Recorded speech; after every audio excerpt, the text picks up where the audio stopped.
بسم اللہ الرحمن الرحیم۔ کیا اغوان بنی اسرائیل ہیں؟ یہ بات ملحوظ رکھیں کہ ہم اس سے انکار نہیں کر رہے کہ پختونوں کا جد امجد عبدالرشید نامی کوئی شخص ہوگا۔ اس کے علاوہ وہ نعمت اللہ حربی اور دیگر پختون تاریخ نگاروں نے اپنی قوم کا جو شجرہ نسب بیان کیا ہے، جو غور غیش وغیرہ سے ہو کر قیس یا عبدالرشید تک جا پہنچتا ہے، ہم اس سے بھی انکار نہیں کر رہے، نہ اس پر تنقید کی کوئی معقول وجہ ہمارے سامنے ہے۔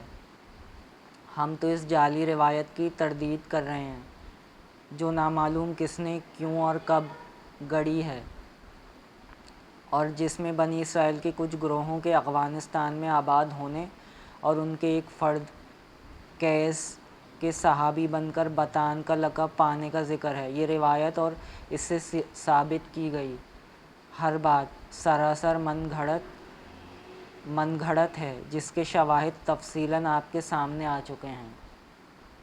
یہ روایت کب اور کیسے مشہور ہوئی؟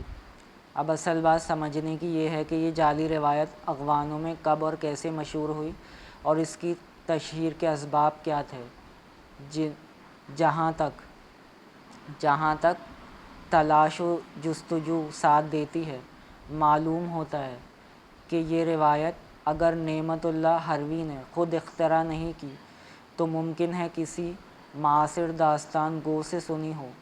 یہ بھی ممکن ہے کہ اغوانوں کو بنی اسرائیل قرار دینے والی روایت کے گڑھے جانے کا زمانہ نعمت اللہ کے دور سے کچھ پہلے کا ہو۔ بہرکیف روایت جس نے اور جب بھی گڑھی ہو، اس کا فرضی ہونا یقینی ہے، اور یہ بات بھی طے ہے کہ اس روایت اور اس سے ثابت کیے گئے دعووں کی شہرت کا زمانہ زیادہ سے زیادہ 200-300 سال پرانا ہے۔ اس تشہیر میں سب سے بڑا حصہ ان مستشرقین کا ہے جو مغربی استعمار کے لیے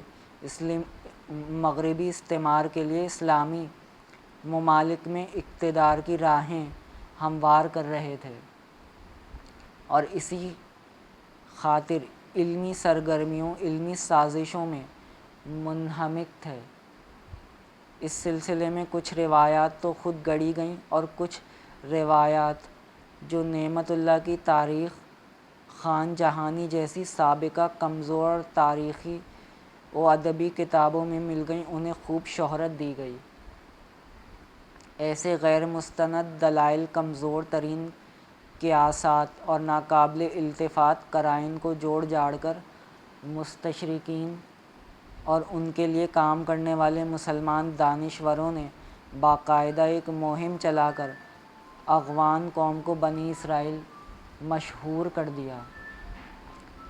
شاید عام حالات میں اغوان خود کو کبھی بنی اسرائیل کہلوانا پسند نہ کرتے، مگر بطان والی روایت انہیں بنی اسرائیل ہونے کے ساتھ ساتھ صحابہ کرام کی اولاد بھی ثابت کر رہی تھی۔ اس لیے بعض اغوان مورخین اور فضلاء نے اس روایت کو دلچسپ اور مفید طلب سمجھ کر آگے نقل کرنا شروع کر دیا۔ دوسرے